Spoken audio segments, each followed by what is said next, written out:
नमस्कार प्रिय विद्यार्थियों, मैं राजेंद्र सिंह, शिक्षाविद राजेंद्र सिंह यूट्यूब चैनल पर आप सभी का स्वागत करता हूं। हमारा आज जो चैनल है इसमें डीएलएड, बीएड, जिसको बीटीसी बाद में डीएलएड को कहा गया, BTC, UP TET, C TET में जो बाल विकास है, सीडीपी कहते हैं, बाल मनोविज्ञान, शिक्षा मनोविज्ञान और शिक्षा शास्त्र विषय पर चर्चा करते हैं और यूजीसी नेट फर्स्ट पेपर और शिक्षा शास्त्र पर चर्चा करते हैं। आज जो हमारा टॉपिक है, एक संक्षिप्त सी रूपरेखा मैं प्रस्तुत करने जा रहा हूं। हमारे भारतीय शिक्षा का जो विकास हुआ है, उसका जो इतिहास है, उसमें कुछ महत्वपूर्ण तथ्य जो हैं, जो जिस तरह से शिक्षा शुरू हुई और जहां तक पहुंची, उस पर संक्षिप्त सी चर्चा आज मैं करने जा रहा हूं आप लोगों के साथ। तो आइए जुड़ते हैं, हम शुरू करते हैं इस चीज़ को। सबसे पहले मैं बात करता हूं भारतीय शिक्षा का इतिहास एवं विकास, ये पेपर का नाम भी है। इसमें शिक्षा प्रणाली कहाँ से शुरू हुई, इस पर चर्चा करते हैं। सबसे पहले हम भारतीय शिक्षा के इतिहास को अपनी सुविधा के दृष्टिकोण से 4 भागों में बांट देते हैं। भारतीय शिक्षा के इतिहास को अपनी सुविधा के दृष्टिकोण से 4 भागों में बांट देते हैं। प्राचीन भारतीय शिक्षा, प्राचीन भारतीय शिक्षा, मध्यकालीन भारतीय शिक्षा जिसको मुस्लिम कालीन शिक्षा के नाम से भी जाना जाता है, और तीसरा ब्रिटिश शासित भारतीय शिक्षा, और चौथा स्वतंत्रोत्तर भारतीय शिक्षा, यानी स्वतंत्रता के बाद जो भारतीय शिक्षा है। इस तरह से हम इसको 4 भागों में बांट देते हैं अपनी सुविधा के, अपने अध्ययन के दृष्टिकोण से। जो पहली प्राचीन भारतीय शिक्षा है, उसकी अवधि जो कही जाती है, लगभग 2500 ईसा पूर्व से लेकर 1200 ईस्वी तक का जो समय था, वो प्राचीन भारतीय शिक्षा के समय के अंतर्गत आता है। इस दौरान जो शिक्षा प्रणाली विकसित हुई, 2500 ईसा पूर्व से लेकर लगभग 1200 ईस्वी तक, वो प्राचीन भारतीय शिक्षा कही जाती है, प्राचीन भारतीय शिक्षा मानी जाती है। प्राचीन भारतीय शिक्षा भी हम 2 भागों में बांट देते हैं। प्राचीन भारतीय शिक्षा को हम 2 भागों में बांट देते हैं, वैदिक कालीन शिक्षा और बौद्धकालीन शिक्षा। यानी जो 2500 ईसा पूर्व से लेकर 500 ईसा पूर्व तक जो समय था, 2500 ईसा पूर्व से लेकर 500 ईसा पूर्व तक जो समय था, उसको हम वैदिक कालीन शिक्षा प्रणाली के नाम से जानते हैं। और जो 500 ईसा पूर्व से लेकर 1200 ईस्वी तक का जो समय था, उसको हम बौद्धकालीन शिक्षा प्रणाली को के नाम से जानते हैं। तो वैदिक कालीन शिक्षा प्रणाली, क्योंकि जब शुरुआत हुई हमारे देश की सबसे प्राचीन शिक्षा प्रणाली जो थी, वो वैदिक शिक्षा प्रणाली ही थी। वैदिक इसको इसलिए कहा गया कि उस समय हमारा जो समाज था, वो वेदों, जो हमारे 4 वेद हैं मुख्य रूप से, ऋग्वेद, सामवेद, यजुर्वेद और अथर्ववेद, वेदों के बताए रास्ते पर समाज चल रहा था। इसलिए उस समय जो शिक्षा प्रणाली विकसित हुई, डेवलप हुई, उसको हम वैदिक पीरियड यानी वैदिक कालीन शिक्षा प्रणाली के नाम से जानते हैं, जिसकी अवधि लगभग 2500 ईसा पूर्व से लेकर 500 ईसा पूर्व तक थी।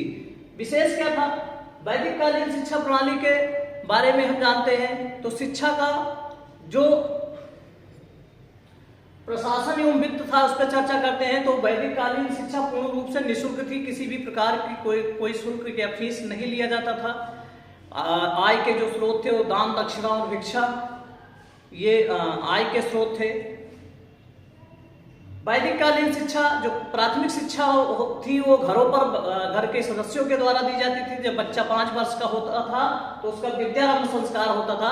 विद्यारंभ के संस्कार के साथ उसकी घर की शिक्षा शुरू हो जाती थी। बेसिक जो बुनियादी पढ़ाई होती थी, अक्षर ज्ञान, बोलना, लिखना, पढ़ना, व्याकरण, सामान्य व्याकरण ज्ञान, ये सब घर पर ही बच्चों को करा दिया जाता था। विद्यारंभ संस्कार होता था जब बालक 5 वर्ष का हो जाता था। इसके बाद जब वो विद्यालयी शिक्षा लेने के लिए गुरुओं के समीप जाता था, तो गुरुकुलों में प्रवेश के समय उसका उपनयन संस्कार होता था। उपनयन का शाब्दिक अर्थ होता था समीप लाना। गुरुओं के समीप बालक को पहली बार ले जाया जाता था, तो उपनयन संस्कार होता था। और ये संस्कार जो ब्राह्मण वर्ण के बच्चे थे, उनका 8 वर्ष की आयु पर, जो वैश्य वर्ण के बच्चे, जो क्षत्रिय वर्ण के बच्चे थे, उनका 11 वर्ष पर, और जो वैश्य वर्ण के बच्चे थे, उनका 12 वर्ष की उम्र में उपनयन संस्कार होता था। यही उस समय वैदिक कालीन शिक्षा में स्कूलों में प्रवेश की आयु भी थी। प्रवेश के समय ही उपनयन संस्कार होता था, तो ये प्रवेश की आयु भी थी। और जो मैक्सिमम, ये न्यूनतम एज थी, जो मैक्सिमम एज थी वो 16 वर्ष ब्राह्मण वर्ण बच्चे के लिए, 22 वर्ष जो क्षत्रिय वर्ण के बच्चे थे और 24 वर्ष जो वैश्य वर्ण के बच्चे थे, इनकी मैक्सिमम प्रवेश की उम्र वो थी। वैदिक काल में जो शिक्षा का माध्यम था वो संस्कृत भाषा थी और संस्कृत भाषा के माध्यम से शिक्षा दी जाती थी। जो विद्यालय थे उस समय वैदिक काल के, मुख्य विद्यालय गुरुकुल थे, उसके अलावा चरण थे, टोल थे, घटिका थे, लेकिन सबसे ज्यादा जो प्रख्यात हुए, जिन्होंने प्रसिद्धि पाई, वो गुरुकुल ही थे। ठीक, गुरुकुलों में प्रवेश होता था। गुरुकुलों का मालिक उसका, गुरुकुल में एक शिक्षक होता था, गुरुकुल को मालिक होता था और वो अपने हिसाब से बच्चे के रहने की, खाने की, पढ़ाई की सारी व्यवस्था वो खुद करता था। वैदिक काल में गुरु और शिष्य संबंध बहुत ही मधुर थे। सबसे बड़ी विशेषताओं में एक ये भी था कि गुरु और शिष्य संबंध बहुत ही मधुर थे। जो न्यूनतम समय था शिक्षा प्राप्त करने का, वो 12 वर्ष, जो 12 वर्ष की शिक्षा प्राप्त कर लेता था, एक वेदों का अध्ययन कर लेता था, उसको स्नातक कहा जाता था। जो 24 वर्ष की शिक्षा प्राप्त करता था, 2 वेदों का अध्ययन कर लेता था, तो उसे वसु कहा जाता था। और जो 36 वर्ष की शिक्षा लेता था, 3 वेदों का अध्ययन कर लेता था, उसे रुद्र कहा जाता था। और जो 48 वर्ष की शिक्षा लेता था और 4 वेदों का अध्ययन कर लेता था, उसको आदित्य कहा जाता था। ये उपाधियां दी जाती थी क्योंकि शिक्षा प्रणाली पूर्ण रूप से मौखिक थी उस समय। वहां कागज कलम की शुरुआत नहीं हुई थी, मौखिक ही दी जाती थी, तो ये उपाधियां दी जाती थी। और जब बच्चे की शिक्षा पूरी हो जाती थी, घर की तरफ वापस आने लगता था, तो समावर्तन संस्कार होता था। जैसे आज विश्वविद्यालयों में, महाविद्यालयों में दीक्षांत समारोह होता है, इसी तरह से समावर्तन संस्कार होता था। उसको फिर से गृहस्थ वस्त्र पहनाकर, नए कपड़े पहनाकर फिर उसका समावर्तन संस्कार होता था। दीक्षांत भाषण दिया जाता था कि आगे चलकर आपको अपनी शिक्षा का कैसे प्रयोग करना है जीवन में, अपना और अपने परिवार, अपने समाज का कैसे आगे बढ़ाना है और कैसे अपनी शिक्षा का गलत उपयोग करने से बचना है। ये दीक्षांत भाषण होता था। तो ये वैदिक कालीन शिक्षा थी। और वैदिक कालीन शिक्षा का जो प्रमुख उद्देश्य था वो था मोक्ष की प्राप्ति या आध्यात्मिक उन्नति। फिर बौद्धकालीन शिक्षा प्रणाली, जो प्राचीन भारतीय शिक्षा में ही आती है, बौद्धकालीन शिक्षा प्रणाली, जिसकी समय सीमा लगभग 500 ईसा पूर्व से लेकर 1200 ईस्वी तक माना गया। ईसा पूर्व मतलब ईसा मसीह के जन्म से पहले और ईस्वी मतलब उनके जन्म के बाद का समय, तो 1200 ईस्वी तक माना गया। इसमें भी जो शिक्षा का उत्तरदायित्व था वो बौद्ध संघों पर था। वैदिक काल की तरह किसी व्यक्ति विशेष के हाथ में नहीं था कंट्रोल, एक संघ बनता था, संघ में बहुमत के आधार पर निर्णय लिए जाते थे। और इसमें जो वैदिक काल में बंधन था कहा जाता है, उत्तर वैदिक काल में जो कमियां आई, बताया गया कि बांट दिया गया कि ब्राह्मणों के लिए शिक्षा, क्षत्रियों के लिए, वैश्यों के लिए, और तीसरी जात, चौथी जो कही गई शूद्र, उसको शिक्षा नहीं देने की बात बाद में कहा गया। लेकिन यहाँ पर बौद्ध काल में ऐसी कोई चीजें नहीं थी। यहाँ योग्यता के आधार पर शिक्षा देने की बात शुरू की गई कि जो जिस लायक होगा उसको वो शिक्षा दी जाएगी, चाहे वो किसी भी जात का हो। तो वैदिक काल की तरह इसमें भी, बौद्ध काल में भी प्राथमिक शिक्षा जो थी वो निःशुल्क थी और उच्च शिक्षा के लिए फीस ली जाती थी। उच्च शिक्षा सशुल्क थी। जैसे वैदिक काल में प्रवेश के समय उपनयन संस्कार होता था, ऐसे ही बौद्ध काल में प्रवज्जा संस्कार होता। प्रवज्जा मतलब बाहर लाना, बच्चे को पहली बार घर से बाहर लाया जाता था। प्रवज्जा संस्कार के दौरान बच्चा जो होता था वो 10 प्रतिज्ञाएं लेता था।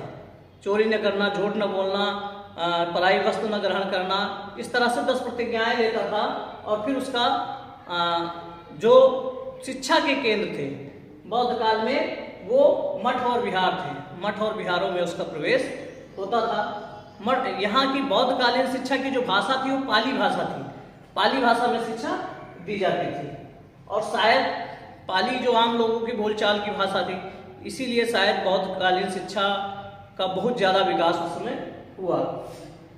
तो मठ और विहार में बौद्ध भिक्षुओं के द्वारा ये शिक्षा दी जाती थी। दूसरा संस्कार होता था उपसंपदा संस्कार, जो भिक्षुक बनना चाहते थे, मठ के रख रखाव देख रेख में रहना चाहते थे, शिक्षण कार्य करना चाहते थे, बौद्ध धर्म का प्रचार प्रसार करना चाहते थे, उनका उपसंपदा संस्कार होता था। उसमें 8 प्रतिज्ञाएं और ली जाती थी।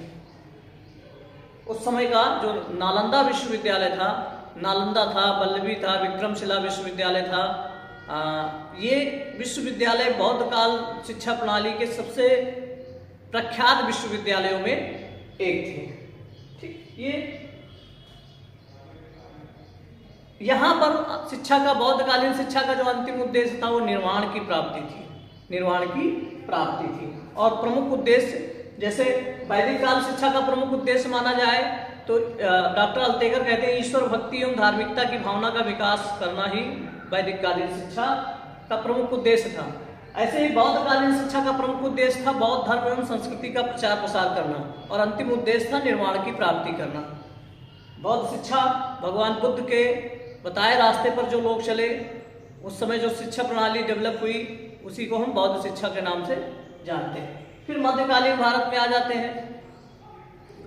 हमको पता होना चाहिए कि 1192 में तराइन का द्वितीय युद्ध होता है, जो मोहम्मद गौरी और पृथ्वीराज चौहान के बीच में होता है, और उसके साथ ही भारत में मुस्लिम शासन की शुरुआत हो जाती है उनके उस हार के बाद ही। और जो पहला शासक था, दिल्ली की गद्दी पर बैठा, वो शासन करने वाला गुलाम वंश का था, कुतुबुद्दीन ऐबक दिल्ली की गद्दी पर बैठता है। और उस समय जो शिक्षा प्रणाली एक बढ़ती है, जिसको हम मुस्लिम कालीन शिक्षा प्रणाली या मध्यकालीन शिक्षा प्रणाली के नाम से जानते हैं। इसकी जो प्रमुख उद्देश्य था मुस्लिम कालीन शिक्षा प्रणाली का, वो था इस्लाम धर्म एवं संस्कृति का प्रचार प्रसार करना। जो उस समय के शिक्षा केंद्र थे, मकतब और मदरसे धार्मिक क्रियाकलाप के केंद्र थे, लेकिन चूंकि वहाँ लगा लोगों को कि शिक्षा के माध्यम से धर्म का प्रचार प्रसार तेजी से हो सकता है, इसलिए वहाँ पर शिक्षा की भी शुरुआत हो गई। तो जो प्रमुख उद्देश्य था वो इस्लाम धर्म एवं संस्कृति का प्रचार प्रसार करना था, और अंतिम उद्देश्य जो था वो सुखपूर्वक जीवन व्यतीत करना था मध्यकालीन भारतीय शिक्षा में। इसकी प्रमुख विशेषता थी कि शिक्षा निःशुल्क थी। मध्यकालीन शिक्षा में प्राथमिक और उच्च दोनों तरह की शिक्षा दी जाती थी। प्राथमिक जो शिक्षा थी वो मकतबों में दी जाती थी।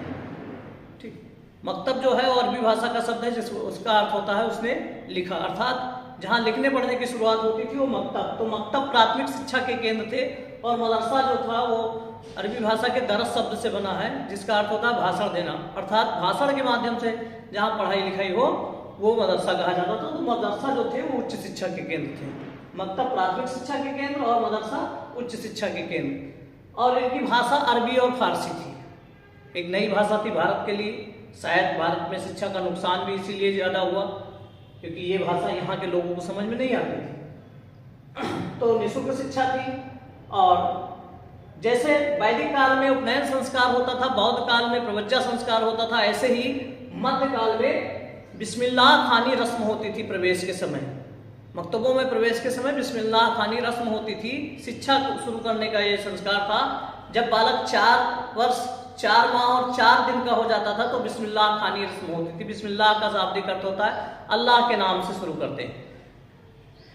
उस समय जो उपाधियां दी जाती थी वो आमिल, काबिल और फाजिल, ये उपाधियां दी जाती थी। आमिल का अर्थ होता है जो इस्लाम धर्म का जानकार होता था, इस्लाम धर्म की अच्छी नॉलेज जिसको होती थी उसको आमिल कहा जाता था।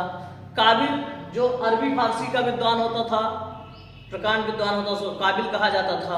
और फाजिल जो तर्क और दर्शन शास्त्र का प्रकांड विद्वान होता था उसको फाजिल कहा जाता था। सिराज हिंद, जौनपुर को सिराज हिंद की भी उपाधि दी गई। जौनपुर के मदरसे फेमस थे, दिल्ली का और जौनपुर का। ये मध्यकालीन शिक्षा है।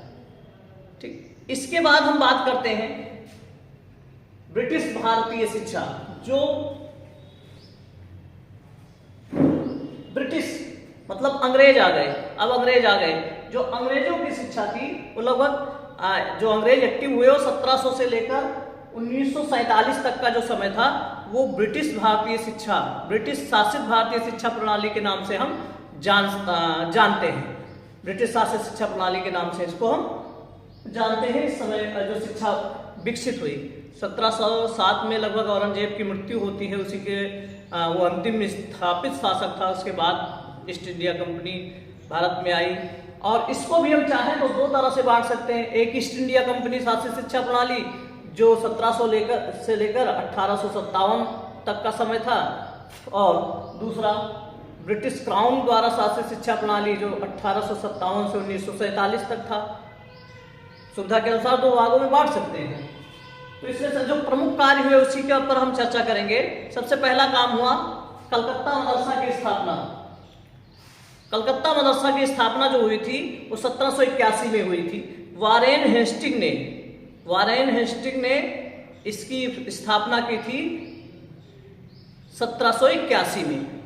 दूसरा काम हुआ जब कलकत्ता मदरसा की स्थापना हुई उसके बाद जो बहुसंख्यक थे देश के, उन्होंने मांग की कि ये तो आपको पहले से पता होना चाहिए कि अंग्रेजों का यही नीति थी, डिवाइड एंड रूल, फूट डालो और राज करो। उन्होंने कहा बहुसंख्यक इतने बड़े समुदाय को खुश नहीं किया जा सकता, इसलिए थोड़े से लोगों को पहले खुश किया जाए। तो इसीलिए कलकत्ता मदरसा की स्थापना इसी नीति के तहत की गई थी। वहाँ इस्लाम धर्म एवं संस्कृति और उससे जुड़े हुए साहित्य के पठन पाठन का काम शुरू हुआ था। वारेन हेस्टिंग ने इसकी स्थापना की थी 1781 में। फिर वहाँ जो बहुसंख्यक हिंदू थे उनके मांग पर देश में ठीक 10 साल बाद लगभग बनारस संस्कृत कॉलेज की स्थापना बनारस में की गई। बनारस संस्कृत कॉलेज की स्थापना बनारस में की गई और 1791 में, और जॉनेथन डंकन ने इसकी स्थापना की। फिर बात करते हैं अंग्रेजों ने अपने कर्मचारियों के बच्चों के लिए बेहतर शिक्षा व्यवस्था कहाँ से मिले, इसके लिए फोर्ट विलियम कॉलेज की स्थापना की, जो कलकत्ता का बहुत फेमस कॉलेज था, फोर्ट विलियम कॉलेज। इसकी स्थापना 1800 में लॉर्ड वेलेस्ली ने, फोर्ट विलियम कॉलेज की स्थापना 1800 में लॉर्ड वेलेस्ली ने की। फिर इसके बाद अगला काम होता है कि भारत में धीरे धीरे करके ये मांग उठने लगी थी कि आप भारत में शासन कर रहे हैं विभिन्न क्षेत्रों में, और ये शिक्षा की व्यवस्था करना भी आपकी जिम्मेदारी है। तो इससे पहले 1792 का जो आज्ञा पत्र आता था, हर 20 साल पर एक आज्ञा पत्र जारी होता था ब्रिटिश गवर्नमेंट के द्वारा ईस्ट इंडिया कंपनी को। वो आज्ञा पत्र 1792 में आया था। उसके बाद उसका पुनरावर्तन होकर नया आज्ञा पत्र आना था 1813 में। तो 1813 के आज्ञा पत्र में एक धारा 43 जोड़ दी गई और उसमें 1 लाख रुपए खर्च करने की बात कही गई, और ये कहा गया कि ये पैसा जो होगा वो विद्वान और साहित्यों के संरक्षण और संवर्धन में खर्च किए जाएंगे। विज्ञान और ये बात कही गई। और इसी में एक जो दो शब्द थे, विद्वान और साहित्य, ये तो लिखा गया, लेकिन ये नहीं लिखा गया कि वो विद्वान होंगे तो किस भाषा के विद्वान होंगे और साहित्य जो होगा वो किस भाषा का साहित्य होगा। इसी को लेकर एक बहुत बड़ा शिक्षा के क्षेत्र का सबसे बड़ा विवाद जिसको कह सकते हो आप, प्राच्य पाश्चात्य विवाद, 1813 के आज्ञा पत्र के धारा 43 को लेकर ही प्राच्य पाश्चात्य विवाद पैदा हो गया। पूरा ईस्ट इंडिया कंपनी, पूरा ब्रिटिश, पूरा भारत दो भागों में बट गया। एक तरफ प्राच्यवादी थे, दूसरे पाश्चात्यवादी थे, इसी एक विद्वान और साहित्य के शब्द को लेकर। जो प्राच्यवादी थे वो कहते थे कि विद्वान का मतलब यहाँ अरबी फारसी और संस्कृत के विद्वानों से है, और साहित्य का मतलब अरबी फारसी और संस्कृत के साहित्य से है। और जो पाश्चात्यवादी थे वो कहते थे कि यहाँ विद्वान का मतलब पाश्चात्य भाषा के विद्वानों से है, अंग्रेजी भाषा के विद्वानों से है, और साहित्य का मतलब अंग्रेजी साहित्य से है। इसी को लेकर पूरी ईस्ट इंडिया कंपनी दो भागों में बट गई, पूरा भारत दो भागों में, पूरा ब्रिटिश पार्लियामेंट दो भागों में बट गया। सबके अपने अपने ऐसा नहीं कि जो अंग्रेज प्राच्यवादी थे वो भारतीयों के हित के ही बारे में सोच रहे थे, सबका अलग अलग तरह से सोचना था। जो पुराने अनुभवी लोग थे वो प्राच्यवादियों की तरफ थे, और जो नए थे और अपनी भाषा को श्रेष्ठ मानते थे वो पाश्चात्यवादियों की तरफ थे। अपने अपने तर्क थे सबके, ये विवाद हुआ। फिर ठीक उसके बाद 1811 के बाद 1854 में 2 फरवरी मैकाले का विवरण पत्र आया 1835 में। तो मैकाले अंग्रेजी भाषा का प्रकांड विद्वान था। मैकाले का जब विवरण पत्र आया उस समय 2 फरवरी 1835 को मैकाले का विवरण पत्र आया और उसको सरकार ने मंजूरी की। मैकाले जो था अंग्रेजी भाषा का प्रकांड विद्वान था, उसको अपनी भाषा पर बड़ा गर्व था और वो चाहता था कि हमारी भाषा को जाने सभी लोग और हमारी भाषा ही सबसे श्रेष्ठ भाषा है। और उसने अपने जो शिक्षा नीति में पाश्चात्य का समर्थन किया और मैकाले को, हालांकि मैकाले को जिम्मेदारी दी गई थी कि प्राग पाश्चात्य विवाद तय करो, लेकिन उसने मनमाने ढंग से सारी व्याख्या कर दी और एक नई शिक्षा नीति घोषित कर दी गई, ठीक, जिसमें अंग्रेजी अनिवार्य कर दिया गया। अब यहीं से अंग्रेजी की अनिवार्यता शुरू हो जाती है। इसके बाद बात करते हैं 1854 में चार्ल्स वुड का घोषणा पत्र आया। 1854 वुड का घोषणा पत्र 19 जुलाई 1854 को चार्ल्स वुड का घोषणा पत्र आता है। चार्ल्स वुड ही इसके अध्यक्ष थे, इसलिए उन्हीं के नाम से जाना जाता है। और इसको अंग्रेजी शिक्षा का मैग्ना कार्टा या महाधिकार पत्र कहा जाता है। भारतीय शिक्षा का महाधिकार पत्र कहा जाता है। इसमें पहली चीज क्या हुई कि चार्ल्स वुड के घोषणा पत्र में पहली बार शिक्षा को एक 4 स्तरों में बांट दिया गया। शिक्षा संगठन पर सुधार किया गया। शिक्षा को 4 स्तरों में प्राथमिक, माध्यमिक, महाविद्यालय और उच्च शिक्षा में बांट दिया गया और ऐसे ही विद्यालय खोलने का सुझाव दिया गया। पहली बार शिक्षा को सरकार की जिम्मेदारी सौंप दी गई, शिक्षा विभाग की स्थापना हुई और इन्हीं के चार्ल्स वुड के सुझाव पर ही पहली बार ये नालंदा विश्वविद्यालय, वल्लभी विक्रमशिला विश्वविद्यालय को समाप्त होने के बाद भारत में कोई विश्वविद्यालय नहीं थे।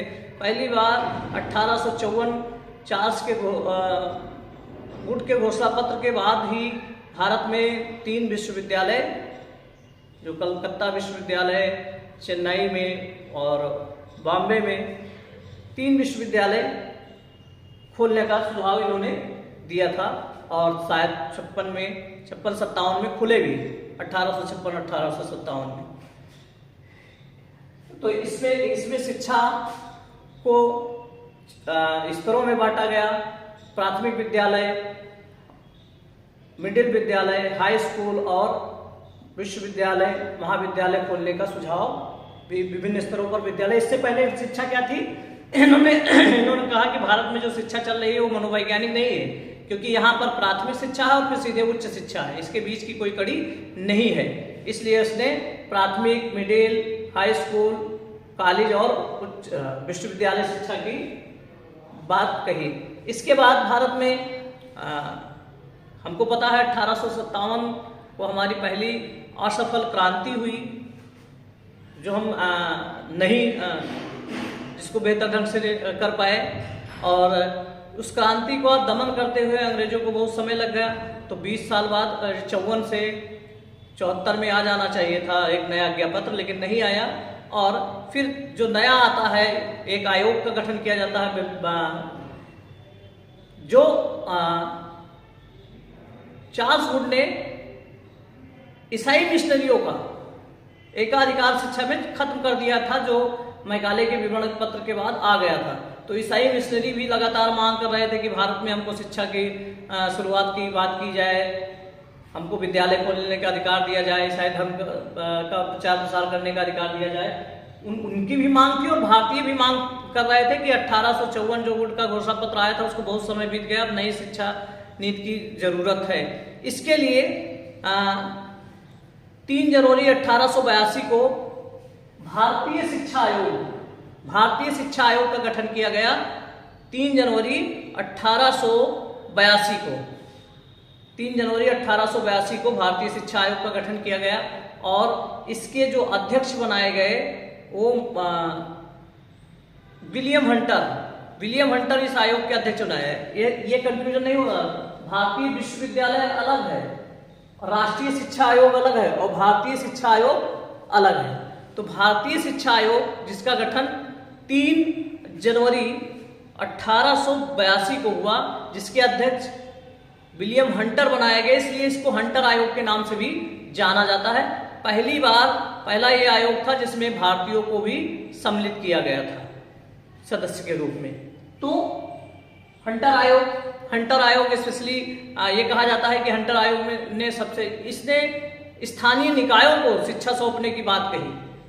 तो कई बार क्वेश्चन बड़ी परीक्षाओं में आए हैं कि किस आयोग ने शिक्षा को स्थानीय निकायों को सौंपने की बात कही, तो हंटर आयोग था वो, भारतीय शिक्षा आयोग, जिसने शिक्षा को स्थानीय निकाय को सौंपने की बात कही और निजी स्तर पर शिक्षा को आगे बढ़ाने का, निजी विद्यालय खोलने का सुझाव इसने दिया, ऐसे लोगों को प्रोत्साहित करने का सुझाव दिया। और एक क्वेश्चन ये भी पूछा गया कि हंटर आयोग ने सबसे ज्यादा अगर किसी स्तर की शिक्षा पर ध्यान दिया था तो प्राथमिक शिक्षा पर ध्यान दिया था। हंटर आयोग के बाद फिर शिमला में एक शिक्षा सम्मेलन होता है लॉर्ड कर्जन के अध्यक्षता में, जिसको कर्जन शिक्षा सम्मेलन जो कर्जन की अध्यक्षता में हुआ, और वो शिक्षा सम्मेलन हुआ था सितंबर 1901 में। सितंबर 1901 में शिमला शिक्षा सम्मेलन हुआ, जिसकी अध्यक्षता लॉर्ड कर्जन ने की थी। इसके बाद बात करते हैं फिर भारतीय विश्वविद्यालय आयोग का गठन किया गया। अब एक चीज ये भी है कि भारतीय विश्वविद्यालय आयोग अलग है और विश्वविद्यालय आयोग अलग है, इसमें कंफ्यूज ना होना। भारतीय विश्वविद्यालय आयोग और विश्वविद्यालय शिक्षा आयोग दोनों अलग अलग। तो भारतीय विश्वविद्यालय आयोग जो था, इसके अध्यक्ष रायले महोदय थे। 1902 में इसका गठन किया गया। रायले कमीशन के नाम से भी इसको जाना गया। भारतीय विश्वविद्यालय आयोग 27 जनवरी 1902 में इसका गठन किया गया और रायले इसके अध्यक्ष बनाए गए। रायले कमीशन के नाम से भी जाना जाता है। इसके बाद भारतीय विश्वविद्यालय अधिनियम आया। भारतीय विश्वविद्यालय अधिनियम जो आया वो भारतीय विश्वविद्यालय अधिनियम 1904 में आया। भारतीय विश्वविद्यालय अधिनियम जो था 1904 में आया। 21 मार्च 1904, डेट याद रखना, 21 मार्च 1904 को भारतीय विश्वविद्यालय अधिनियम लागू किया गया। भारतीय विश्वविद्यालय अधिनियम 21 मार्च 1904। इसके बाद लॉर्ड कर्जन की शिक्षा नीति। लॉर्ड कर्जन ने एक शिक्षा नीति की घोषणा की। लॉर्ड कर्जन, जिसको उन्हीं के नाम से भी जाना जाता है, लॉर्ड कर्जन की शिक्षा नीति 11 मार्च 1904। 11 मार्च 1904 लॉर्ड कर्जन की शिक्षा नीति। भारत में प्राथमिक शिक्षा को निःशुल्क और अनिवार्य बनाने की मांग सबसे ज्यादा प्रभावी ढंग से किसी ने की थी, तो गोपाल कृष्ण गोखले ने की थी।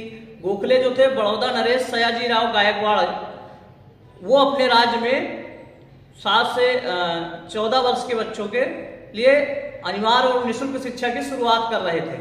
तो उनसे गोपाल कृष्ण गोखले जी बहुत प्रभावित थे और उन्होंने असेंबली में इस बात की मांग की। एक प्रस्ताव रखा 19 मार्च, गोखले प्रस्ताव के नाम से हम इसको जानते हैं। गोखले प्रस्ताव, जो गोखले प्रस्ताव था वो 19 मार्च 1910 को उन्होंने इसको रखा था विधानसभा में।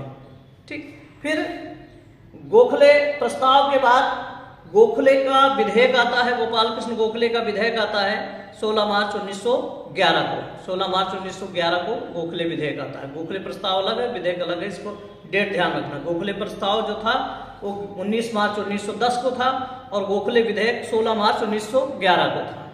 ठीक, वहां पर उन्होंने मांग रखी, लेकिन बहुमत जो अंग्रेजों के पक्ष में था, तो उनकी मांग को अस्वीकार कर दिया गया। इसके बाद कलकत्ता विश्वविद्यालय, जो एक क्वालिटी एजुकेशन के लिए जाना जाता था, वो क्वालिटी एजुकेशन ना देकर क्वांटिटी एजुकेशन पर ध्यान दे रहा था। गुणवत्तापूर्ण शिक्षा ना देकर जो संख्यात्मक वृद्धि उसमें ज्यादा हो गई थी। बहुत सारे महाविद्यालयों को मान्यता देना, भीड़ बढ़ गई थी, जो वो अपनी गुणात्मक शिक्षा से अलग हो गया था। तो उसकी जांच के लिए एक आयोग का गठन किया गया, जिसका नाम था कलकत्ता विश्वविद्यालय आयोग, जिसका काम था कलकत्ता विश्वविद्यालय में सुधार के संबंध में सुझाव देना। और इस आयोग के जो अध्यक्ष बने माइकल सैडलर कलकत्ता विश्वविद्यालय आयोग के अध्यक्ष बने, इसलिए इसको सैडलर आयोग के नाम से भी जाना जाता है।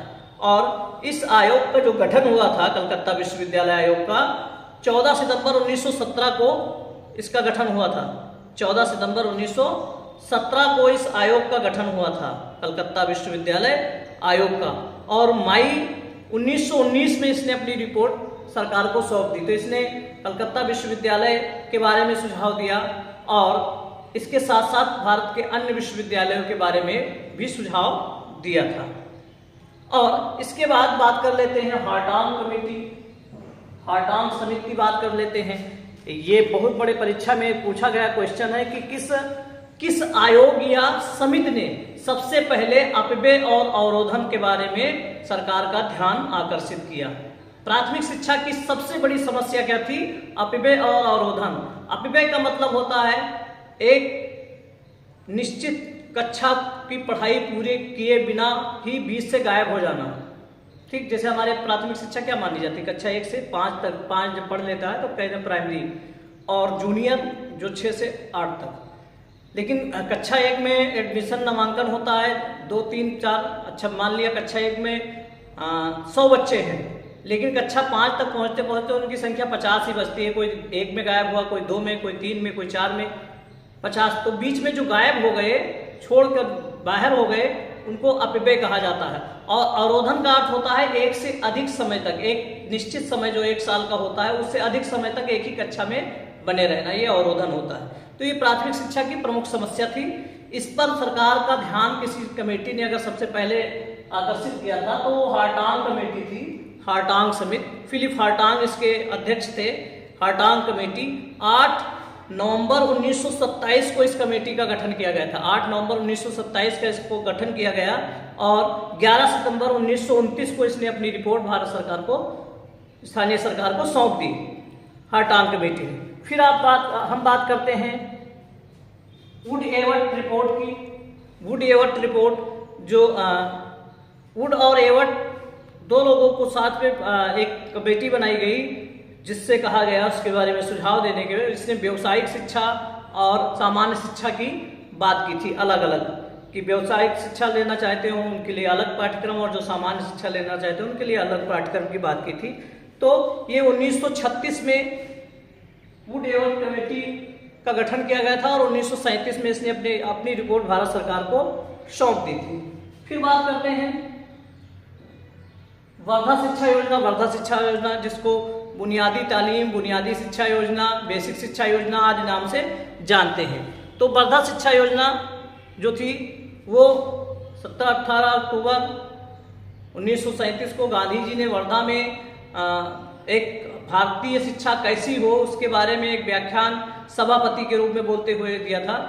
इसकी ये था कि मारवाड़ी सम्मेलन होना था, जिसमें श्रीमन नारायण अग्रवाल जो वहाँ के अध्यक्ष थे, उन्होंने गांधी जी को सभापति के रूप में बुलाया था। तो गांधी जी ने इसको मारवाड़ी सम्मेलन न करके अखिल भारतीय राष्ट्रीय शिक्षा सम्मेलन का नाम दिया और देश के बड़े बड़े शिक्षाविद और अच्छे समाज सुधारक राजनेता बुलाए गए और उन्होंने वहाँ पर सभापति के रूप में बोलते हुए गांधी जी ने कहा हमारी देश की शिक्षा कैसी होनी चाहिए, ये उन्होंने व्याख्यान दिया और उसको एक कलमबद्ध तरीके से लिखने का कि जो समिति बनी वो डॉक्टर जाकिर हुसैन समिति 1937-38 में बनी थी उसको पूरा करने के लिए। तो उससे जाकिर हुसैन समिति ने 2 भागों में अपनी रिपोर्ट प्रस्तुत की थी। फिर इसके बाद बात करते हैं 1900 बीजी खैर की अध्यक्षता में, जो महाराष्ट्र के थे, उनकी अध्यक्षता में एक समिति गठित की गई जिसको उन्हीं के नाम पर खैर समिति के नाम से जाना गया 1938 में। और आचार्य नरेंद्र देव की अध्यक्षता में एक समिति गठित की गई 1939 में, जिसको आचार्य नरेंद्र देव समिति प्रथम आचार्य नरेंद्र देव की अध्यक्षता में 2 समितियों का गठन हुआ था। जो पहली समिति का गठन हुआ वो आचार्य नरेंद्र देव समिति प्रथम 1939 में उसका गठन हुआ, और जो दूसरी समिति वो बाद में आप कह सकते हो 1952 में दूसरी समिति का गठन किया गया था। तो आचार्य नरेंद्र देव समिति प्रथम का गठन 1939 में हुआ था। फिर बात करते हैं सार्जेंट रिपोर्ट, जिसको युद्धोत्तर आप कह सकते हो युद्धोत्तर शिक्षा विकास योजना, ये 40 वर्षीय एक योजना थी। सार्जेंट ने जो एक विजन रखा था कि भारत की शिक्षा प्रणाली कैसी हो, और सार्जेंट रिपोर्ट से ही जो हम विश्वविद्यालय अनुदान समिति की बात करते हैं, ये वहीं से निकली हुई समिति है। उसी रिपोर्ट में इसकी चर्चा की गई थी, जो बाद में यूजीसी के यूनिवर्सिटी ग्रांट कमीशन के नाम से जानी गई। तो सार्जेंट रिपोर्ट को युद्धोत्तर शिक्षा विकास योजना कहा जाता है। तो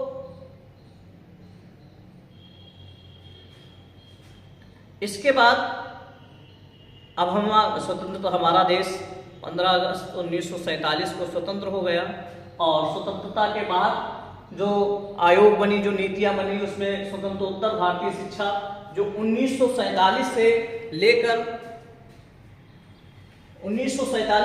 आज तक का जो समय है, इसको हम स्वतंत्रोत्तर भारतीय शिक्षा प्रणाली के नाम से जानते हैं। अब हम हो गए हैं स्वतंत्र, तो अब हमको जरूरत है कि अब अपनी शिक्षा नीति, अपनी शिक्षा आयोग बनाए जाएं। तो उस समय हमारी स्थिति बहुत अच्छी नहीं थी, आर्थिक स्थिति भारत की बहुत अच्छी नहीं थी। तो ये कहा गया कि जहां सबसे कम संख्या हो और सबसे ज़्यादा प्रभावी ढंग से जहां पर शुरुआत की जा सके, वहां से शुरू की जाए। तो सबसे ज़्यादा कम संख्या कहाँ होती है? हायर एजुकेशन में होती है। तो हायर एजुकेशन में उच्च शिक्षा में सुधार के लिए 14 नवंबर 1948 को विश्वविद्यालय शिक्षा आयोग का गठन किया गया। विश्वविद्यालय शिक्षा आयोग का गठन किया गया 14 नवंबर 1948 को, और इसके अध्यक्ष बनाए गए भारत के प्रथम उपराष्ट्रपति जो थे सर्वपल्ली डॉक्टर राधाकृष्णन। सर्वपल्ली डॉक्टर राधाकृष्णन को इस आयोग का अध्यक्ष बनाया गया, इसलिए इसको राधाकृष्णन आयोग के नाम से भी हम जानते हैं। और इस आयोग ने को कहा गया कि आप उच्च शिक्षा में क्या क्या समस्याएं हैं, कैसे बेहतर बनाया जा सके, इसके लिए आप रिपोर्ट तैयार करें और सौंपें। तो इस आयोग ने, जिसका गठन 14 नवंबर 1948 को हुआ था, इसने 25 अगस्त 1949 को अपनी रिपोर्ट भारत सरकार को सौंप दी। तो ये विश्वविद्यालय शिक्षा आयोग का गठन उच्च शिक्षा में सुधार के लिए किया गया था। ठीक, इसने ही यूजीसी जो विश्वविद्यालय अनुदान आयोग के बारे में सुझाव दिया। फिर इसी के साथ ताराचंद समिति का गठन किया गया 1948 में। ताराचंद कमेटी का गठन किया गया था 1948 में। 1952 में माध्यमिक शिक्षा पुनर्गठन आयोग का गठन किया गया। 1952 में माध्यमिक शिक्षा पुनर्गठन समिति का गठन किया गया, और इस समिति के अध्यक्ष आचार्य नरेंद्र देव बनाए गए। तो इसको आचार्य नरेंद्र देव समिति द्वितीय के नाम से भी, माध्यमिक शिक्षा पुनर्गठन समिति को आचार्य नरेंद्र देव समिति द्वितीय के नाम से भी जाना जाता है। ये द्वितीय समिति थी। 18 मार्च 1952 को इस समिति का गठन किया गया, माध्यमिक शिक्षा पुनर्गठन समिति। इसका गठन आचार्य नरेंद्र देव की अध्यक्षता में की गई, और इसको आचार्य नरेंद्र देव समिति द्वितीय के नाम से भी जाना जाता है। इसका गठन हुआ था 18 मार्च 1952 को।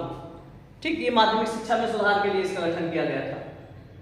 इसके बाद माध्यमिक शिक्षा में सुधार के लिए माध्यमिक शिक्षा आयोग का गठन किया गया कि उच्च शिक्षा में सुधार के लिए सुझाव आ गए हैं, माध्यमिक शिक्षा में हमको सुधार करनी है। तो माध्यमिक शिक्षा में सुधार के लिए 23 सितंबर 1952 को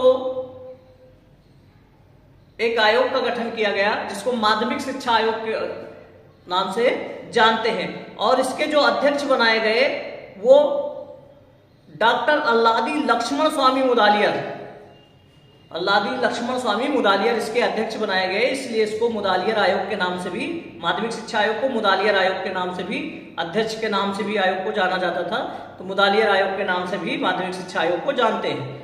और इसने अपनी रिपोर्ट जो थी वो 20 अगस्त 1953 को अपनी रिपोर्ट भारत सरकार को सौंप दी। इसमें माध्यमिक शिक्षा में सुधार संबंधी बहुत सारे सुझाव आए थे। ठीक,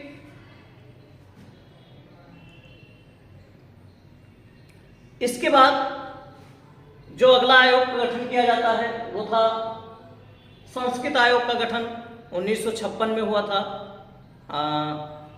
संस्कृत आयोग का गठन 1956 में हुआ था। डॉक्टर सुमित कुमार चटर्जी संस्कृत आयोग के अध्यक्ष थे, डॉक्टर सुमित कुमार चटर्जी, और इस संस्कृत आयोग का गठन 1956 में हुआ था। फिर बात करते हैं, अब उच्च शिक्षा के बारे में चर्चा हो गई, माध्यमिक शिक्षा के बारे में चर्चा हो गई। अब सरकार ने कहा कोई एक ऐसा आयोग बनना चाहिए जो सभी बिंदुओं पर सुझाव अपने प्रस्तुत करे, इसलिए जो था 23 कह सकते हो 14 जुलाई 1964 को, 14 जुलाई 1964 डेट याद रखना, 14 जुलाई 1964 को राष्ट्रीय शिक्षा आयोग का गठन किया। राष्ट्रीय शिक्षा आयोग, जिसको कई जगह शिक्षा आयोग के नाम से भी जाना जाता है, इसका गठन 14 जुलाई 1964 को किया गया। और इसके जो अध्यक्ष बनाए गए, यूजीसी के वर्तमान जो चेयरमैन थे डॉक्टर दौलत सिंह कोठारी, डीएस कोठारी जिसको कहा जाता है, डॉक्टर दौलत सिंह कोठारी को इसका अध्यक्ष बनाया गया, और इसलिए इसको कोठारी आयोग के नाम से भी हम जानते हैं। और इस आयोग ने अपनी रिपोर्ट जो थी वो 29 जुलाई 1966 को अपनी रिपोर्ट भारत सरकार को सौंप दी थी। इसमें इस आयोग ने पूर्व प्राथमिक शिक्षा, प्राथमिक शिक्षा, माध्यमिक शिक्षा, उच्च शिक्षा, कृषि शिक्षा, तकनीकी शिक्षा, इंजीनियरिंग शिक्षा, कानूनी शिक्षा, शिक्षक शिक्षा, यानी सभी बिंदुओं पर, विधि शिक्षा, सभी बिंदुओं पर अपने विचार प्रस्तुत किए थे। तो ये कह सकते हो एक क्वेश्चन पूछा गया है कि इसी आयोग ने शिक्षा का जो 6% शिक्षा पर खर्च करने की बात कही थी सर्वप्रथम, इसी आयोग के सुझाव पर जो पहला राष्ट्रीय शिक्षा नीति 1968 था उसका गठन किया गया इसी के सुझाव पर, कोठारी आयोग के सुझाव पर। समान शिक्षा की बात सबसे पहले इसी आयोग ने की थी। फिर राष्ट्रीय शिक्षा नीति 1968, पहली जो राष्ट्रीय शिक्षा नीति हमारी आई वो 1968 में आई। पहली राष्ट्रीय शिक्षा नीति जो हमारी आई वो 1968 में आई। 24 जुलाई 1968 को पहली राष्ट्रीय शिक्षा नीति की घोषणा की गई, और पहली राष्ट्रीय शिक्षा नीति में ही पहली बार 10+2+3 शिक्षा योजना की बात कही गई थी कि हाई स्कूल 2 साल इंटरमीडिएट का और 3 साल स्नातक का, इसकी बात पहली राष्ट्रीय शिक्षा नीति 1968 में की गई थी।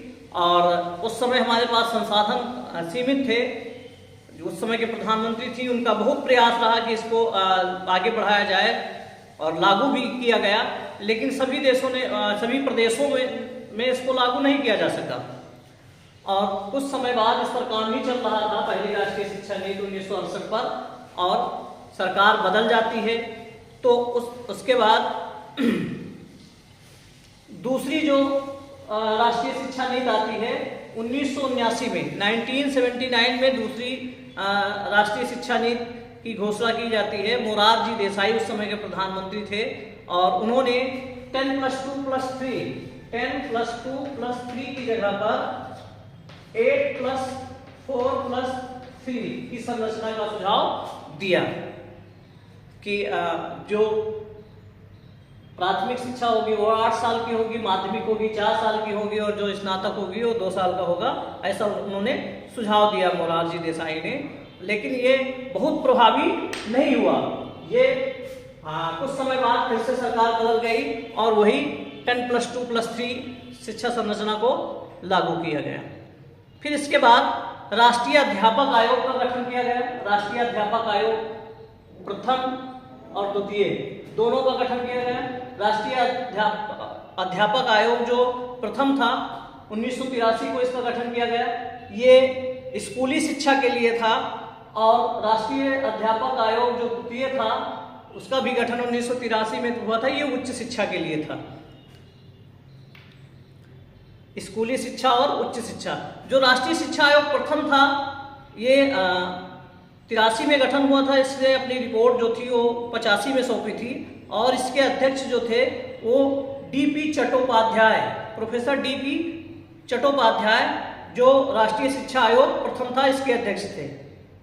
ये विद्यालय शिक्षा के लिए था। और राष्ट्रीय शिक्षा आयोग, राष्ट्रीय अध्यापक आयोग जो दूसरा था, राष्ट्रीय अध्यापक आयोग दूसरा जो था वो उसका गठन जो किया गया था वो भी 1983 में किया गया था। 85 में इसने अपनी रिपोर्ट सौंपी और इसके अध्यक्ष थे प्रोफेसर राइस अहमद जो उच्च शिक्षा पर बना था। ठीक, तो इसके चट्टोपाध्याय थे, इसको राइस अहमद थे। पहला जो था वो स्कूली विद्यालयी शिक्षा के लिए, दूसरा था जो उच्च शिक्षा के लिए। फिर आती है हमारी राष्ट्रीय शिक्षा नीति जो सबसे ज्यादा प्रभावी हुई। एनईपी, नेशनल एजुकेशन पॉलिसी 1986, राष्ट्रीय शिक्षा नीति 1986 जो सबसे ज्यादा प्रभावी हमारे हिसाब से, हमारे दृष्टिकोण से सबसे ज्यादा अगर शिक्षा के क्षेत्र में किसी ने प्रभाव डाला था वो तो राष्ट्रीय शिक्षा नीति 1986 ने डाला था। और इसमें बहुत सारी जो है राष्ट्रीय साक्षरता मिशन ले लो या आपका नवोदय विद्यालय संगठन ले लो, इससे बहुत सारे काम इस समय शिक्षा के क्षेत्र में इस राष्ट्रीय शिक्षा नीति 1986 के तहत हुए। इसको हमको पढ़ना है। तो राष्ट्रीय शिक्षा नीति 1986।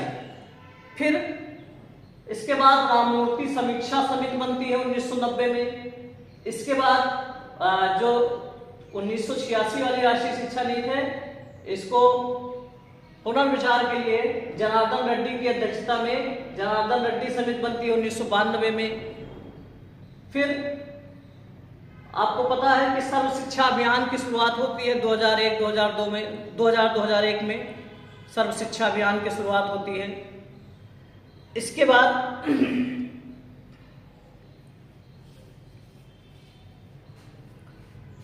SSA कहते हैं 2000, 2001, 2000 और 2001 सर्व शिक्षा अभियान। फिर NCF नेशनल करिकुलम फ्रेमवर्क, राष्ट्रीय पाठचर्या की रूपरेखा 2005 आती है, जो पहली राष्ट्रीय पाठचर्या की रूपरेखा प्रस्तुत की जाती है 2005 में प्रस्तुत की जाती है। इसके बाद RTE राइट टू एजुकेशन, शिक्षा का अधिकार अधिनियम 2009 में संसद में पारित होता है। 1 अप्रैल 2010 से पूरे देश में लागू कर दिया जाता है। फिर इसके बाद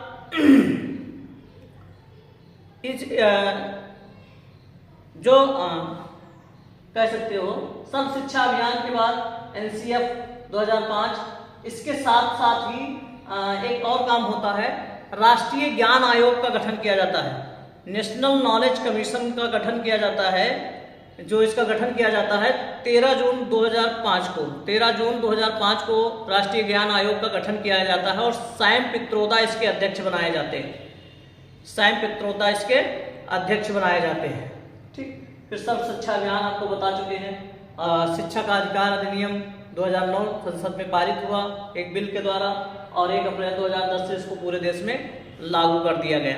इसके बाद अगर कोई बड़ा काम हुआ है तो कह सकते हो कि NEP 2020 आई है, जिसमें हम सेमेस्टर प्रणाली अभी विद्यालयों में देख रहे हैं। BA BSc BCom में, MMSc MCom में सेमेस्टर प्रणाली जो देख रहे हैं वो NEP 2020 के कारण ही है। तो राष्ट्रीय शिक्षा नीति 2020, राष्ट्रीय शिक्षा नीति 2020 जो लागू की गई है और इसमें शिक्षा की संरचना जो थी वो 5+3+3+2, कई बार क्वेश्चन पूछा गया है कि NEP 2020 में शिक्षा की संरचना क्या है। 5+3+3+4, 5+3+3+4। 5 मतलब आप कह सकते हो कि 3 साल प्लस 2 साल, मतलब पूर्व प्राथमिक शिक्षा 3 साल की और 2 साल की प्राथमिक शिक्षा। ठीक, +3 में कौन सा अब पूर्व प्राथमिक शिक्षा, उसके बाद 1 और 2 इसमें आ जाएगा। इसके बाद +3 की बात की जाती है। +3 में 3, 4, 5, 3, 4 और 5 कक्षाएं +3 में आ जाएंगी। फिर +3 6, 7 और 8 +4 9, 10, 11 और 12। इस तरह से ये शिक्षा संरचना लागू की गई एनईपी 2020 के तहत। के कस्तूरी रंगन, डॉक्टर के कस्तूरी रंगन राष्ट्रीय शिक्षा नीति 2020 के अध्यक्ष थे। इनकी अध्यक्षता में इसका गठन किया गया था। के कस्तूरी रंगन।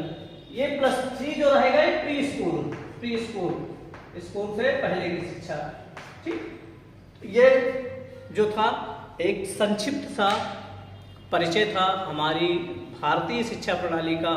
आगे विस्तार से सभी बिंदुओं पर हम अलग अलग चर्चा करेंगे। तब तक के लिए सभी को नमस्कार।